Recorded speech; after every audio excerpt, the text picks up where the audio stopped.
Hi, everyone, and welcome to another episode of Living the Midlife Dream with me, Danielle Mauger. Today, we are digging deep into perimenopause, menopause, HRT, all the symptoms, all the things. If you missed it the other day, I posted on my Instagram story and I said, I'm getting ready to record an episode, which was not going to be this one that I'm recording now.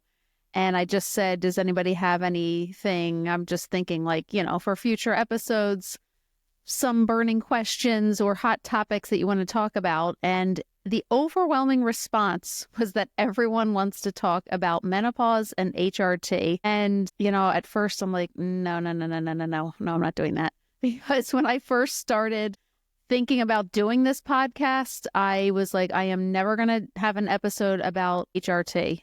Because, I'm not a doctor and I don't want to go down that road. But as I thought about it more after getting so many questions about it or, requests, I should say, I'm like, all right, what I can do is I can talk about my own experience. So let me just preface this entire episode with, I am not a doctor.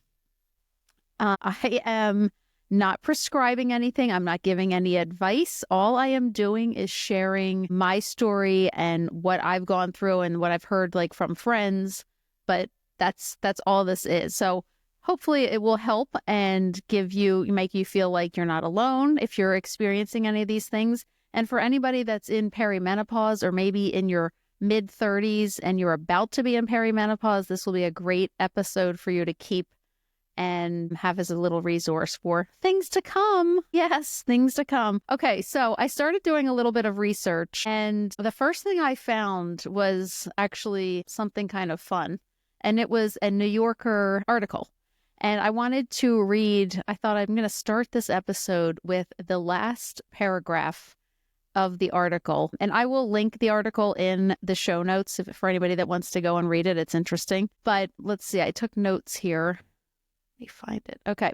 So it says the experience of undergoing menopause can be so disorienting that it's impossible to conceive of its creeping but relentless onslaught until it's your own body that's combusting and your own psyche that's been scrambled.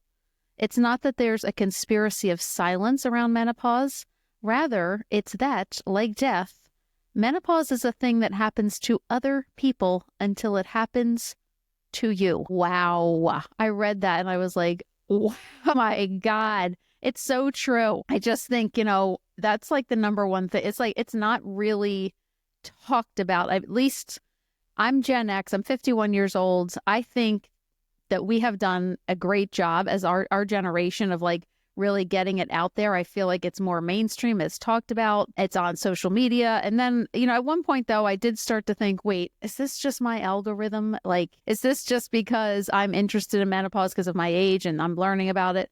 But I'm honestly, newsletters I'm getting from news outlets that I subscribe to. It's been on Today's Show, Good Morning America. I mean, it's mainstream news. And I just think it's cool that people are talking about it a lot more.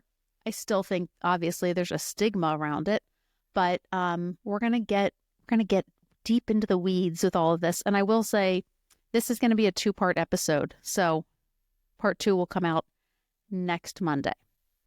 But for now, let's get into it. Okay, so you are not alone. That's the number one thing I want to say to anybody that feels like you are alone. You are in the thick of things. You feel like shiz with a Z. I totally understand. I've been there, of course. Like I said, I'm 51. I started with perimenopause when I was 38 years old, but I had no idea that I was in perimenopause. I just thought I was allergic to everything. We'll get into all the symptoms, but it just was not, it didn't even cross my mind that I would be in perimenopause. So I just think it's important to discuss. No one warned us that this was coming. At least no one warned me. It was just always we talked all about puberty. We talked about pregnancy, but perimenopause, menopause, no one really talks about that. That was ew, what is that? That's for old ladies, not, we don't care about that until you get here and you're like, oh my gosh, wait, I'm really young and this is happening to me. And it happens to everyone that has ovaries, everyone. So, here we are. You fast forward and, you're walking into a room and you're wondering, wait a minute, where am I? I've had situations where I am driving and for 3 to 4 seconds, I've experienced like sheer terror because I literally forgot where I was driving to. Like I'm driving and I'm like, wait, where am I going? No, wait, think. Where are you going? It's like, oh yeah, you're going to Target. Okay. I mean, that should just be my standard answer anyway, but it's crazy. The brain fog. I'll never forget when that first started happening to me. I thought something was seriously wrong with me. It's gotten better. But that's one of the symptoms, brain fog, and also the hot flashes. You start questioning, wait, why did I put a sweater on today? I miss wearing sweaters. I really do. It is very rare that I have a sweater on unless it is, I can quickly unzip it or unbutton and get it off. It's like a cardigan. Otherwise, I'm not really wearing sweaters anymore because I'm still getting hot flashes. Such a fun time. But anyway, it turns out millions of women are experiencing all of this too. We just don't talk enough about it. And I think the silence makes it worse. It makes it feel like, we're kind of unraveling all on our own here. But actually, I've been saying this a lot. We are just getting started. I think we are just rebooting our system. It's just a little bit overheated and glitchy. And but we're going to get there. And I do think, like I said, that our generation has done a great job of getting this out there. I personally think, though, that we should start a national movement to normalize saying, if you have plans, like being able to say to your friends, like, I'm so sorry, I'm not going to make it. I'm experiencing some hormonal BS today and I'm not in the mood. And then your friend would be like, oh my God, no problem. I totally get it. We're not there yet. I think we need to normalize that because that is a real thing. That happened to me a lot where I would just have to muscle through plans. It's like, I don't want to. I want to just lay in bed. Okay, so I'm going to move on to symptoms. We'll start with perimenopause because this is where it all begins. And like I said, I started this at age 38, but hadn't not a clue. I was clueless. I think, menopause symptoms and perimenopause symptoms, they're one and the same. It's kind of like those books. If you remember when we were kids, we had to choose your own adventure books. I was thinking about this. I'm like, it is just like choose your own adventure books, but nobody wants any of these adventures. But there's like 5 different adventures you could pick in the book. And I think that if you put 5 of your friends together in a room, everybody's experiencing this in different ways. You're not going to have 1-2 people with the same exact experience. So that's pretty interesting. And I think that's something to keep in mind, that your symptoms are normal. Everything you're going through is normal. I mean, what is normal? It's a lot. There are so many ways to experience this and we all just do it differently. Like there's anxiety that comes out of nowhere, mood swings, disrupted sleep. I've never heard or been more interested in the term sleep hygiene as much as I have been since my late 40s. Sleep hygiene, it cracks me up every time. So let's get into my symptoms. I'm going to read to you what I experienced. This is a condensed version of my symptoms. And I want to tell you, I actually just made a post about this. It's going to go out tomorrow, but this is a really great tip. I didn't start this until I was in the thick of it. I think this was in 2020 over COVID, and I was really struggling with perimenopause. Fun fact, I don't know if you know this. Most people do, but you might not know this. Menopause is actually only 1 day. So when you say you're in menopause, you're actually post-menopause. So menopause is the anniversary of the day to mark that it's been 1 year since the last day of your last period. So you'll be perimenopausal. There'll come a day where you have your last period. And when it finally ends, that period, then you wait 1 year. If you have no other periods on the 1 year anniversary, that's your menopause day. And then every day after that is post. Fun fact, I told that to Kevin the other day and he was like, his mind was blown. So that was fun. Okay, so but anyway, going back to my tip, I don't know how I got off track there. My tip is I started tracking all of my symptoms in the Notes app in my phone. It is entitled Hormonal BS, and I started it December of 2020, and I just started going in there every single time I had a symptom. I would put it down, December 14th, 2020, boom, here's what's happening. My eyes are red, they're itchy, they're like, the area underneath my eyes would get very wrinkly and red. It was the craziest thing and horrifying. It's just, it would go on, for a couple days, whatever. Then like whatever the next symptom is, like extremely heavy periods. Okay, that goes down. So I started keeping track. The earlier you can do this, the better for a few reasons. But I have, it's 2025 now, and so I have 5 years worth of this information. It's just so interesting. Number one, you forget month to month. Oh yeah, this happened last month, or this has happened before, or this is a new symptom. So that's cool to keep track that way. Also, I have found like you'll start to see a pattern. I found that everything was very cyclical. I would have weird rashes on my arms, my under eyes, like the bloating, the whatever. I'll get into all the symptoms, but it would happen at the same time every month. So it was very cyclical. Of course, I talked to my doctor about this and they're like, no, I don't think so. It's like, yeah, I do think so. So I feel like, keep records of everything, of when it happened. It'll make you feel better too. Like, when you're going through it, you're like, oh my God, I just gained, 2 pounds overnight and what's going on? And you'll be able to look back and say, okay, guess what? This happened last month. At the exact same time, you felt like crap for a week and then it went away. So do it for that reason. Do it also, I think, if you have daughters or if you have younger sisters. I have both. It's such a great resource for them to be able to say, hey, look, I was 50 years old when I became postmenopausal. Here's the 5 years leading up to it. This is what I went through. And not to say that they're going to have the exact same experience, but it's what a great resource. I would have loved that if my mom was able to do that for me.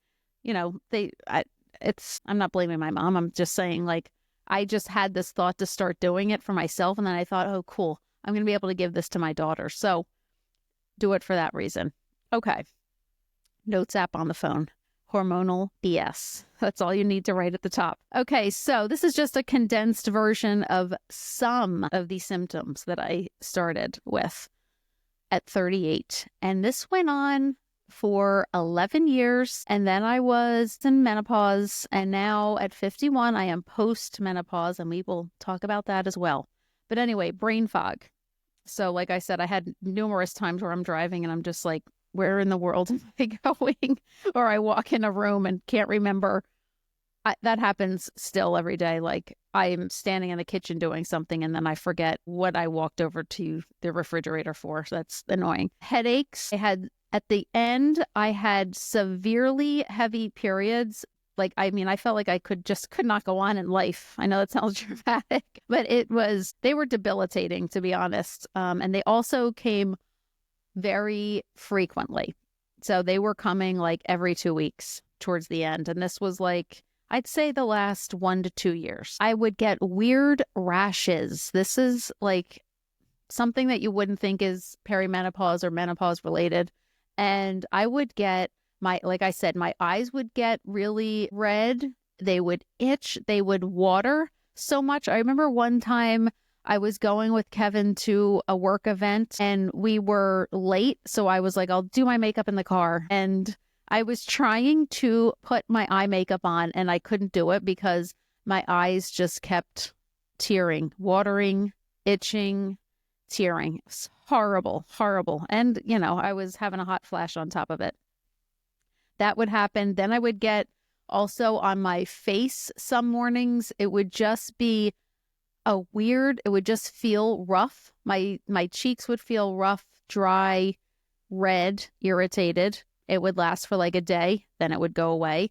The worst one was, and this started definitely in my 30s in perimenopause, I would get the weirdest rash on my forearm, just right at the top of my forearm, only for the most part on my left arm. occasionally the right arm would chime in with something, but my left arm, it would itch so bad. I remember being at a concert with Kelsey, my daughter Kelsey, and I had to run into the bathroom to get like a paper towel and run it under cold water and just like let it sit on there because it was horrible. The itching, it would not go away. So that every now and then will still happen, not to that severity, but, and also on my hips would itch. Like, what in the world? You can't make this stuff up. It's just crazy. All right. Puffy eyes, itchy eyes, weird rashes, my neck and my right shoulder. I had like frozen shoulder. My neck, this also started in my late 30s, early 40s.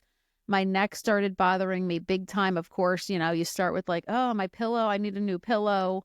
Oh, I slept on it wrong. Oh, I did this. It's like, no, this went on then for, doesn't matter what pillow, anything. It went on until, gosh, probably last year.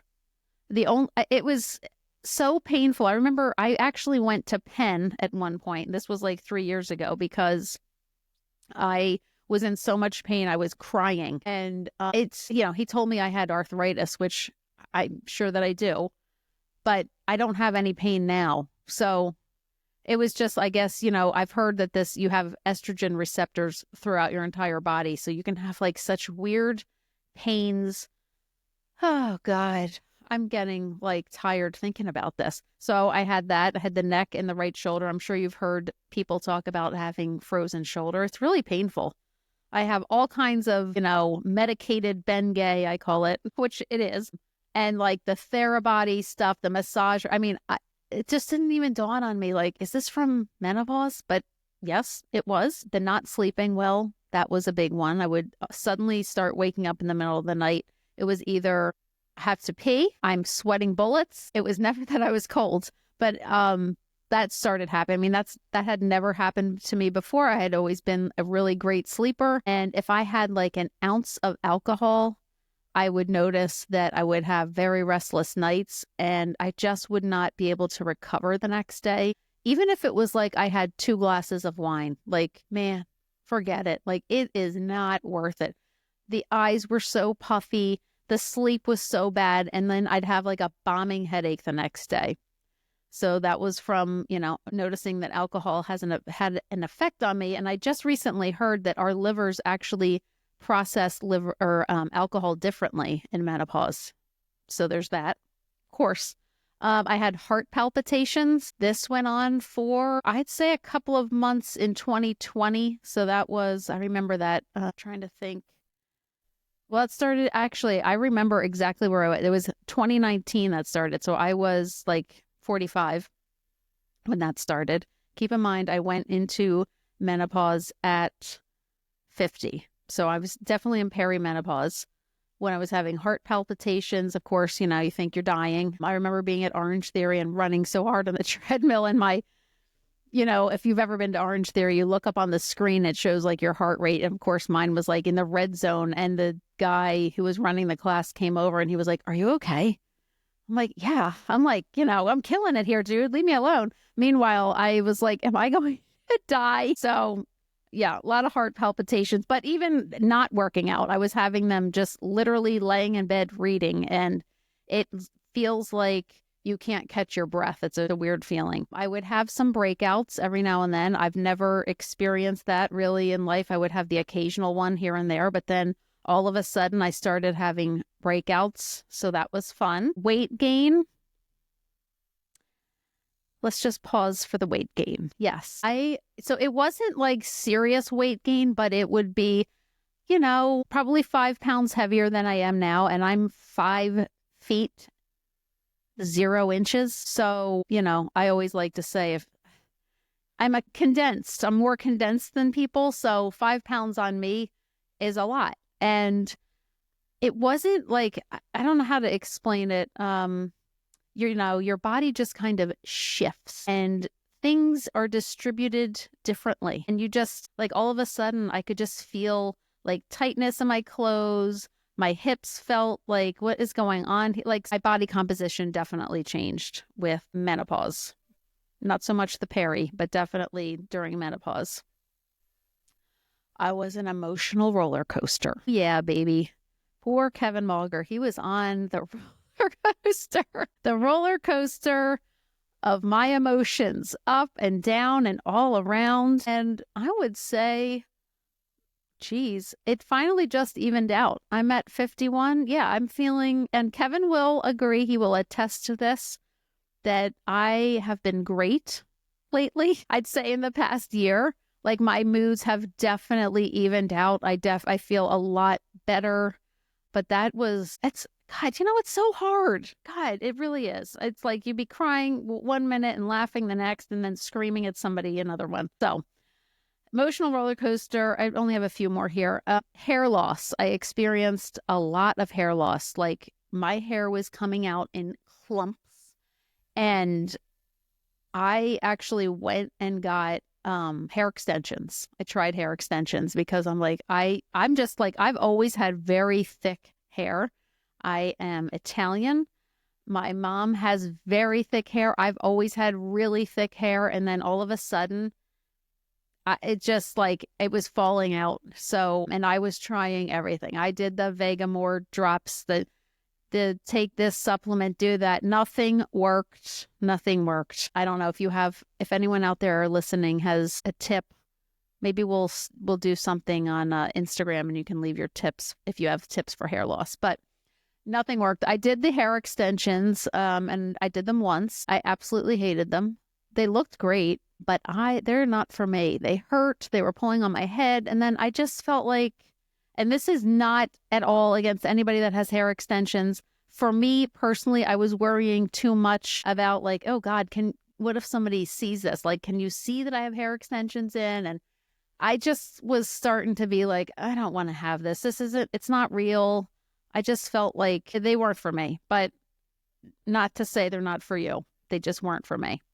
So hair loss. I am happy to say that my hair now is probably the healthiest and it's back, and I feel really great about that. And I attribute that to my Armra, which, I talk about that all the time, and I'll put that in the show notes, but I love my Armra. Okay. So and then on top of all of this is Hashimoto's, which I have, which is an autoimmune disease of the thyroid. I've had that since I was 15 years old.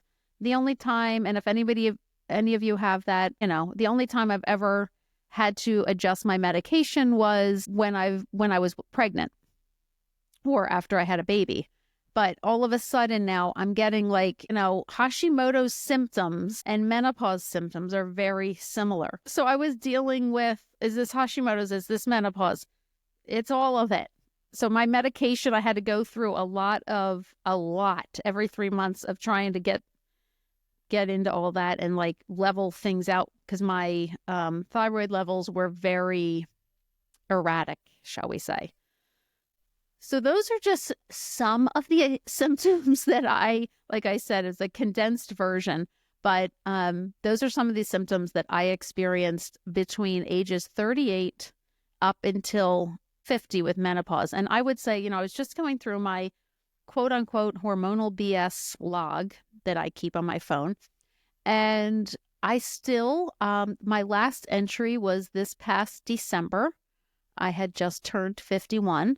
And you know what? Let me just go to it real quick. Kind of scroll through a million notes here. 5 years of notes. This is going to be getting into all of my experience with HRT, which I think I'm going to probably cut this episode here and get into all of that next week. But I will leave you with this. I started on HRT. Gosh, it might be 3 years ago. Started with that. I had some issues, and I'll get into all this next week. But my point was with telling you all this was that I don't know what it is with doctors these days. Sometimes there are so many great, great, great doctors, of course, and we cannot live without doctors.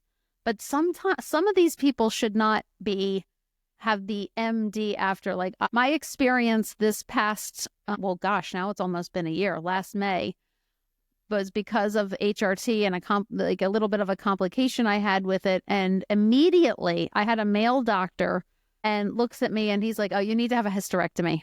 Now, listen, he didn't even know anything. There has been no test done, no nothing. And he said, you need to have a hysterectomy. And I was like, what? So taken aback, like, what?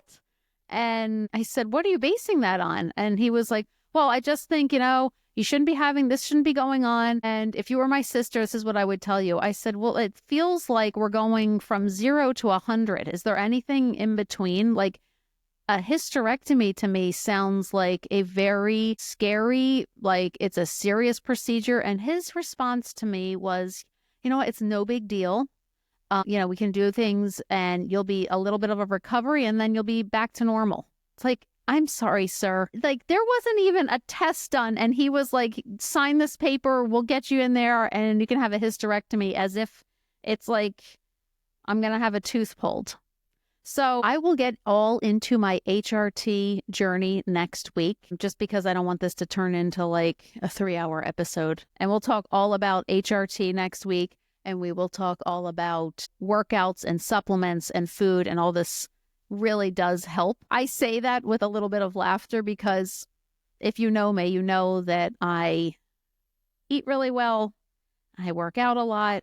I do all the things and I still get hot flashes and all these things. So sometimes I'm like, my God, what would I be like if I didn't work out? Because you can read articles, you can listen to podcasts, and they're like, oh, all you have to do is have some fiber and make sure that you're eating healthy and you're getting some movement every day. And I look at these and I'm like, you know what? I get plenty of fiber. I eat very healthy and I am moving every single day and I am sweating bullets still.